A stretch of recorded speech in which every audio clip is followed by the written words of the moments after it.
আজকে যেই মামলার আসামি বিএম মোজাম্মেল হক, সাংগঠনিক সম্পাদক বাংলাদেশ আওয়ামী লীগ এবং সাবেক সংসদ শরীয়তুর, আজকে মূলত আদাবর থানায় একটা মামলায় 4/8/24 এই মামলা তাকে গ্রেপ্তার করে।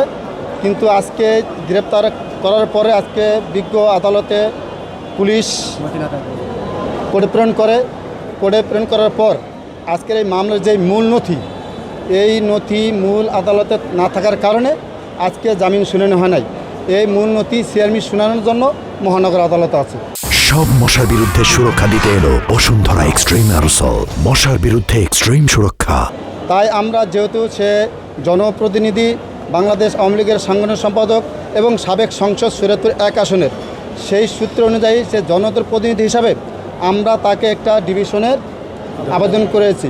বিজ্ঞ আদালত উভয় পক্ষের শুনানি শুনে এবং যথেষ্ট বিশ্লেষণ মাধ্যমেই সে যেহেতু সাবেক সাংসদ এবং আওয়ামী লীগের সাংগঠনিক সম্পাদক, সেই সূত্রেই তাকে ডিভিশনে আবেদনটা মঞ্জুর করেছে। আচ্ছা, এজলাসে ছিল এটা আমি ম্যাটার না, এটা আমি দেখি নাই। হয়তো আমি যখন শুনানি করছি পিছনে হয়তো অনেক লোকজন ছিল, হয়তো তার লোকজন ছিল, কারা কারা ছিল তাও জানি না।